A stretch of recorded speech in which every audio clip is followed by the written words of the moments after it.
Now turn to Section 1.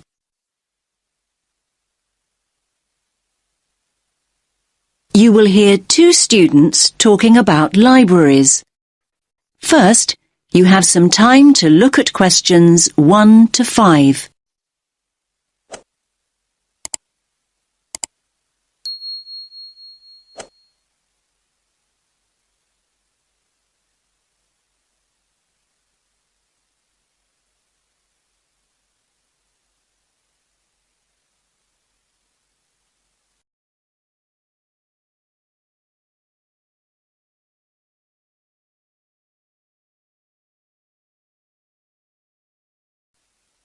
Listen carefully to the first part of the conversation and answer questions 1 to 5.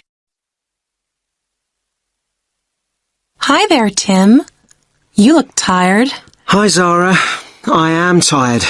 Well, it is SWAT-vac after all. SWAT-vac? Ah, yes, of course. Exam period. Don't remind me. I'm pretty exhausted myself. I'm finding it very difficult to study. It's so noisy where I live. I can't concentrate with all that traffic outside.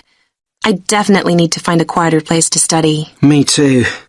Actually, I've just downloaded some information about the best libraries in the city. Take a look at this. It's the Bailey Library. The Bailey Library? Isn't that the really old library on Parkville campus? Yeah, that's the one. It's the oldest in the city. And it says here that it's really popular with students. Popular with students? That means it's noisy and crowded. Okay. I see what you mean.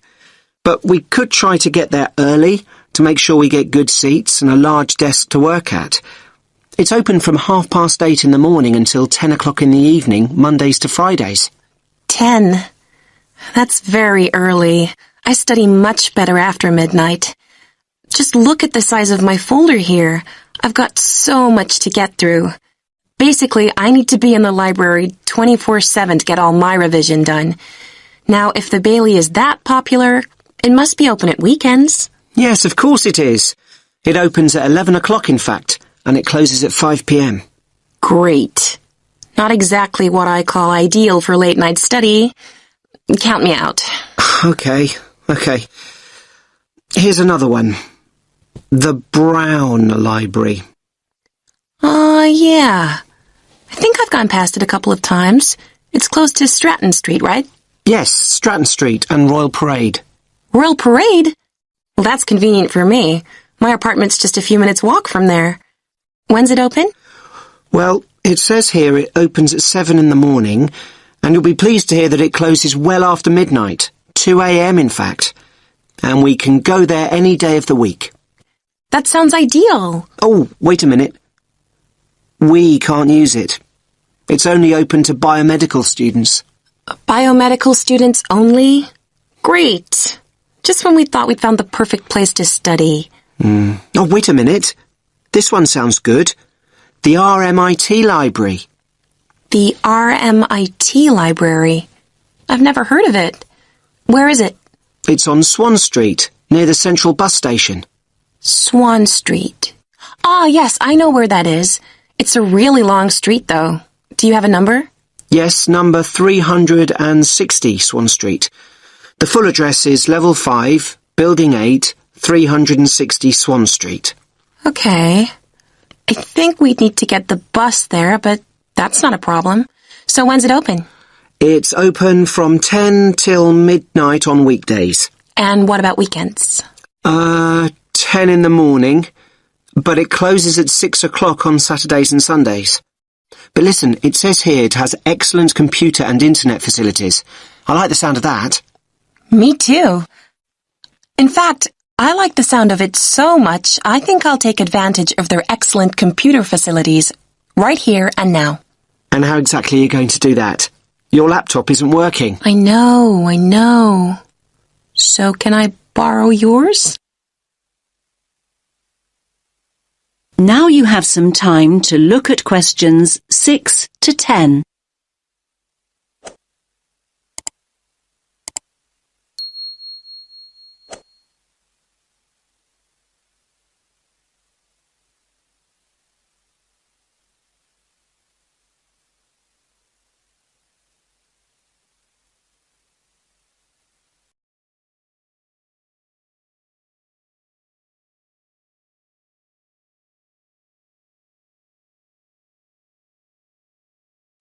Now listen to the rest of the conversation and answer questions 6 to 10.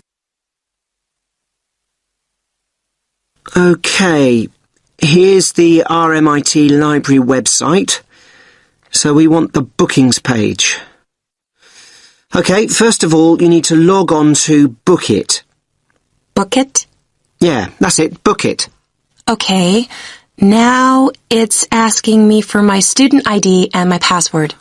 OK, so just type in your student number. I think I can just about remember it. And now your password. Okay. So next, you need to choose the resource type you want to book. That's easy.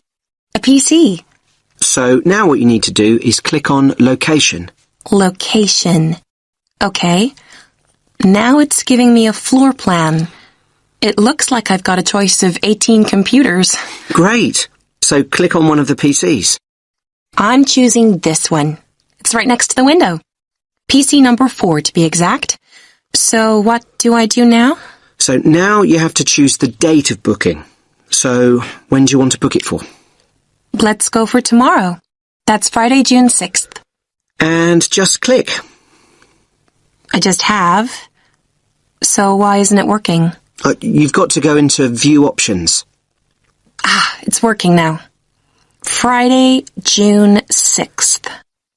OK, so now you need to choose a time. Let's go for late afternoon. 5 p.m. Right, let's do it. Great. It says booking completed and there's my name on the booking schedule. Result. That is the end of section 1. You now have half a minute to check your answers.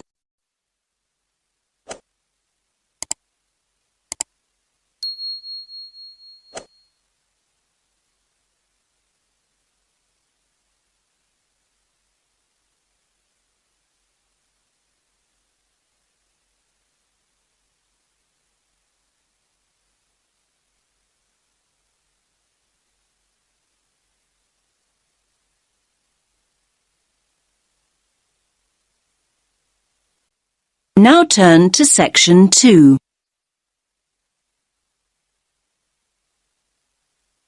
You will hear a guide talking about a tourist program. First, you have some time to look at questions 11 to 14.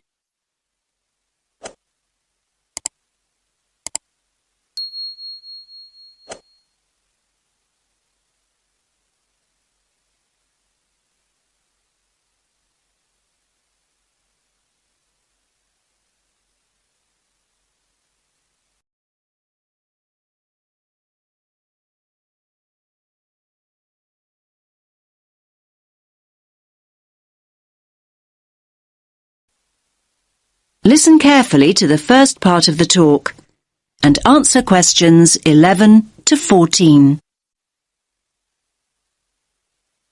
Welcome to all of you. Can everyone see me and hear me? Good.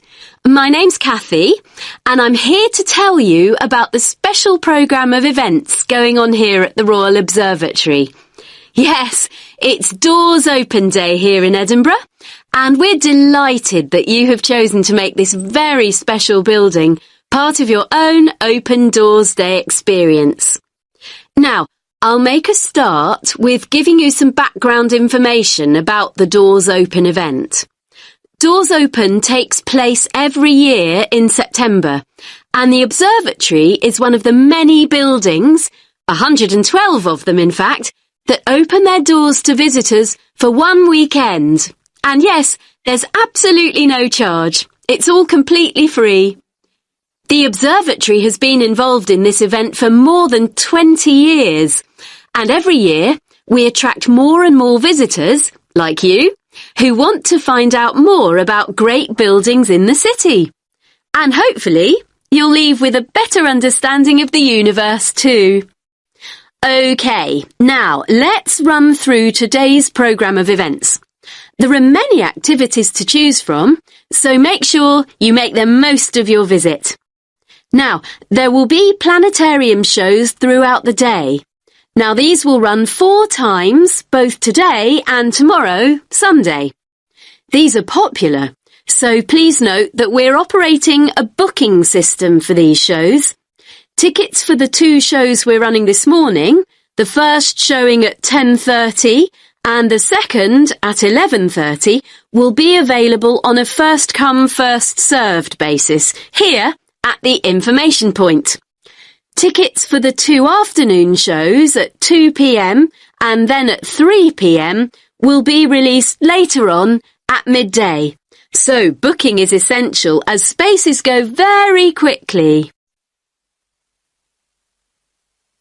Now you have some time to look at questions 15 to 20.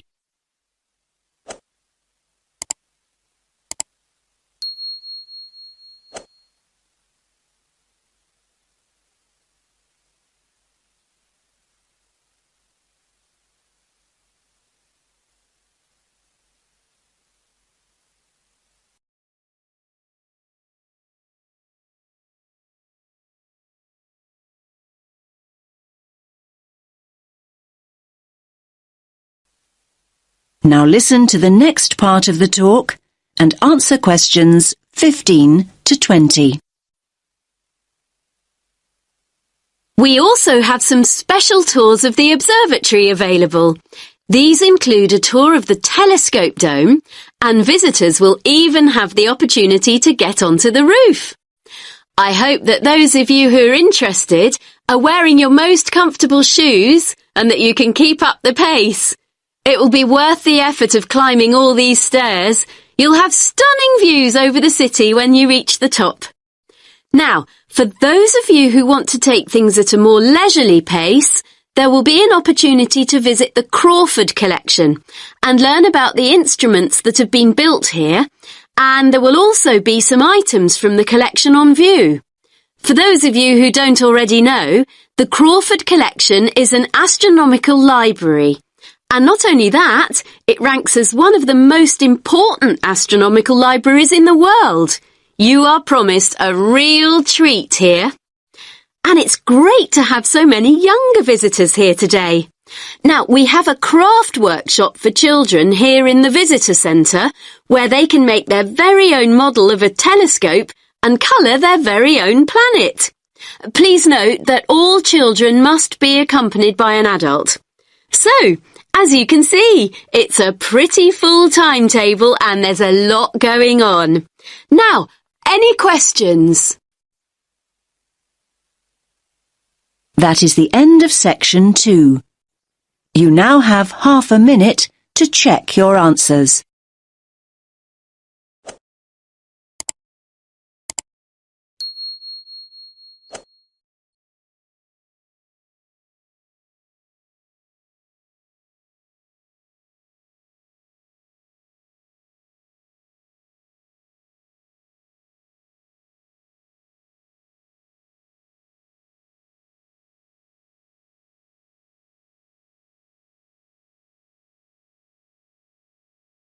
Now turn to section 3.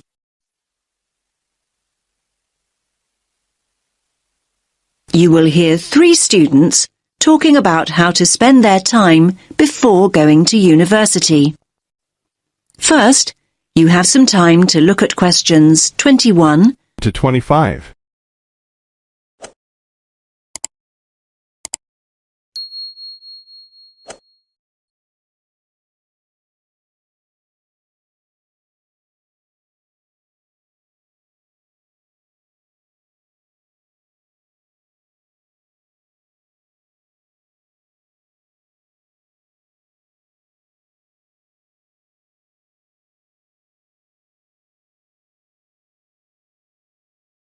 Now listen carefully and answer questions 21 to 25.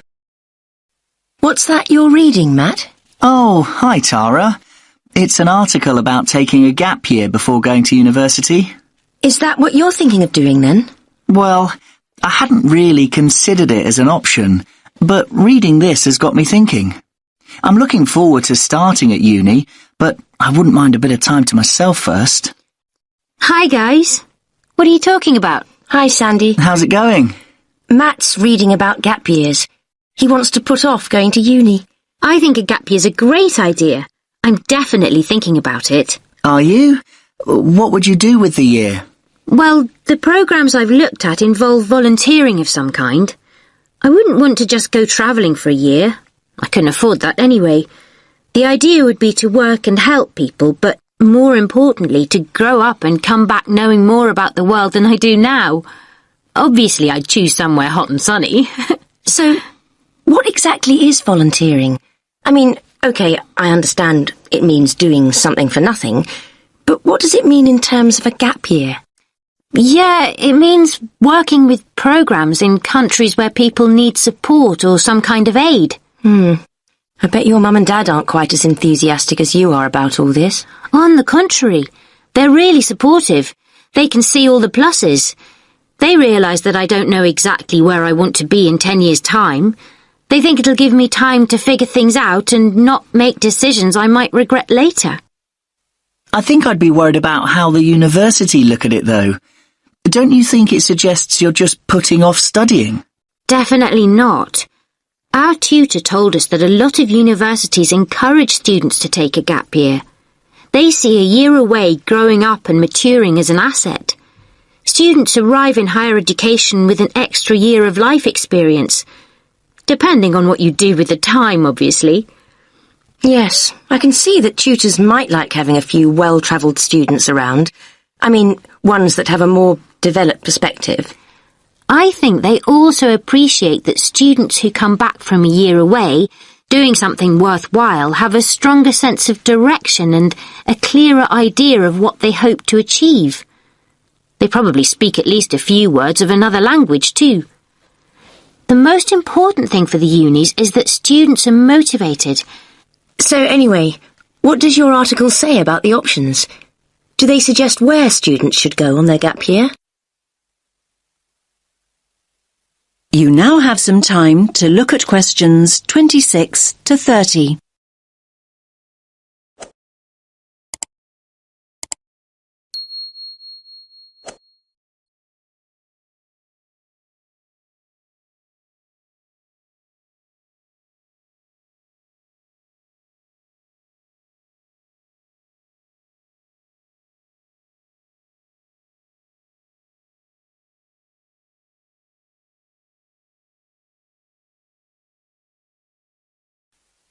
Now listen to the rest of the discussion and answer questions 26 to 30.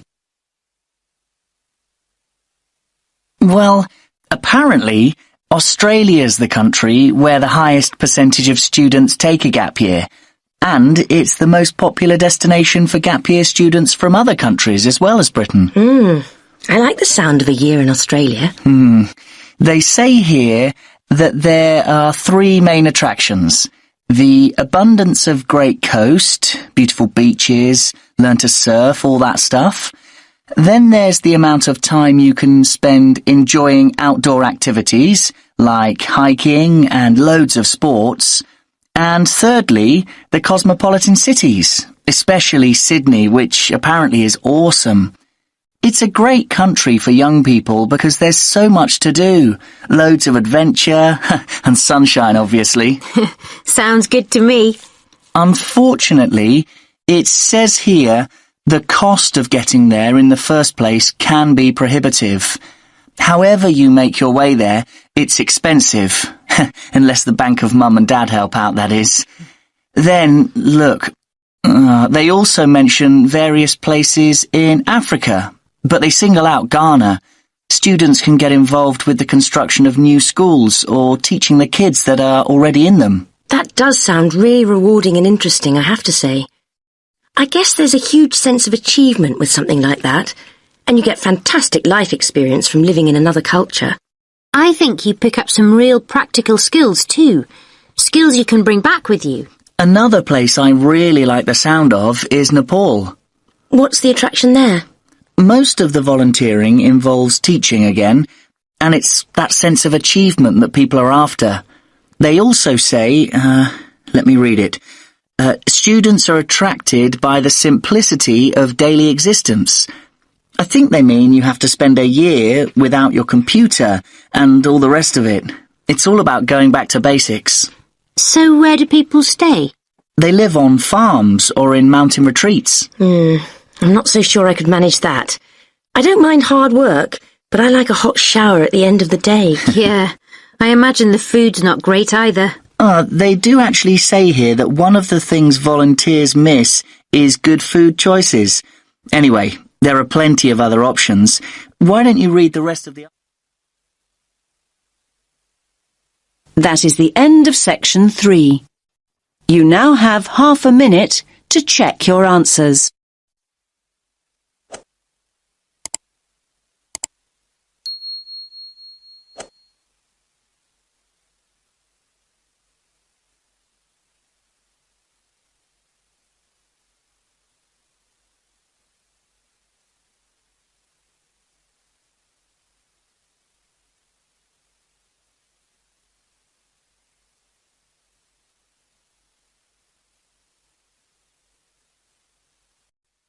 Now turn to section 4.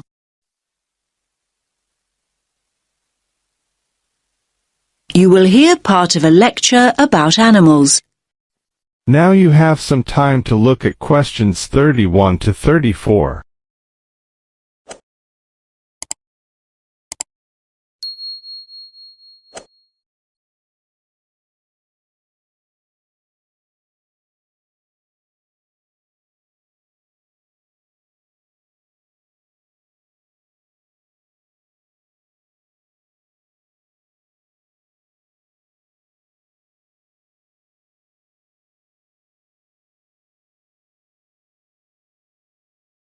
Now listen carefully and answer questions 31 to 34.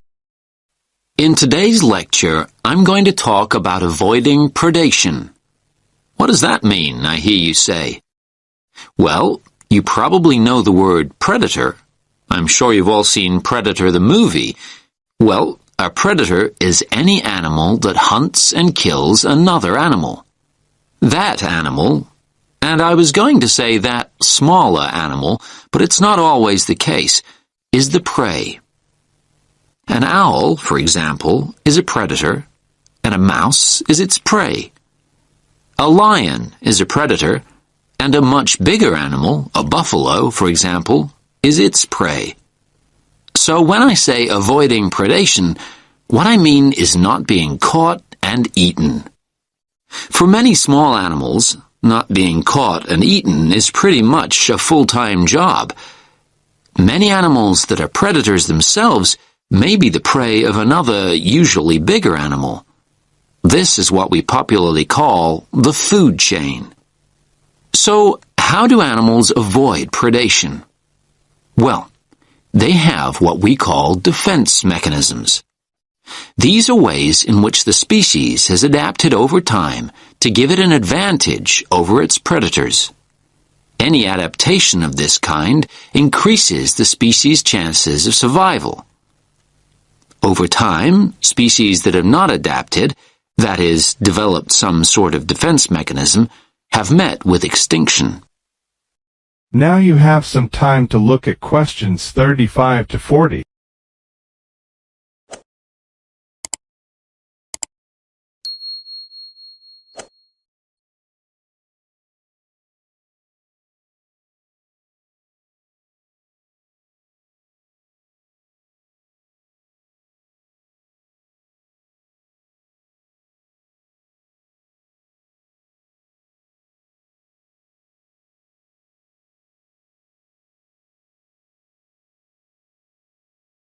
Now listen carefully and answer questions 35 to 40. There are various forms of defense. The first is probably very obvious, and that's speed. Predators can't feed on what they can't catch. Running away is a very effective defense mechanism, as some of you can probably remember from primary school. Flight is even more effective. Species which have developed the ability to fly over time have an enormous advantage. Far more birds would be a meal out in the wild if they couldn't fly. The second mechanism is protective coloration. You might hear the word camouflage used too, but I personally find that too simple a term when it comes to the animal kingdom. Protective coloration includes a number of slightly varied mechanisms within the overall term. Some animals blend in with their background. A chameleon is a good example. It sits on a tree and it looks like the branch of that tree. Butterflies have what we think of as beautiful patterns, not to be beautiful, but to confuse and warn off potential assailants. They blend in with the flowers around them, but may also look like something else. Some butterflies have patterns that look like huge eyes, and a would-be predator is scared off. There are all sorts of stories about how the zebra got its stripes, and not many people really know what the stripes are there for. Well, that type of coloration is called dazzle camouflage. A zebra stands out when alone and stationary, but when zebras move rapidly in a herd, their stripes create motion dazzle, a confusing, flickering mass to the eye of a lion or cheetah that might be giving chase. Selecting a target becomes far more difficult. Now, of course, animals are caught. They're frequently caught, but that might not mean the game's up. Some animals make themselves difficult or horrible to eat. Hedgehogs have sharp spines that deter a predator from tucking in even when it's captured its prey. The predator is very likely to give up when a spine gouges an eye or gets lodged in its throat. Numerous species of creature, turtles or snails for example, have developed a tough outer shell that makes it almost impossible to devour. One of my favorite creatures is the skunk, which emits a repulsive smell on being cornered, enough to send any attacker herring back into the undergrowth. In a similar way, some sea-dwelling mollusks can emit an ink cloud that fills the surrounding water, concealing it from a predatory fish that may be circling. There are frogs that go one step further. They're so poisonous that even if a predator does try and eat them, it'll probably keel over and drop dead first. Now, you'll probably be surprised, but I'm going to go on to talk about plants. Yes, many plants have defense mechanisms in exactly the same way as animals. You've probably all been stung by a nettle at some time. That is the end of section 4. You now have half a minute to check your answers.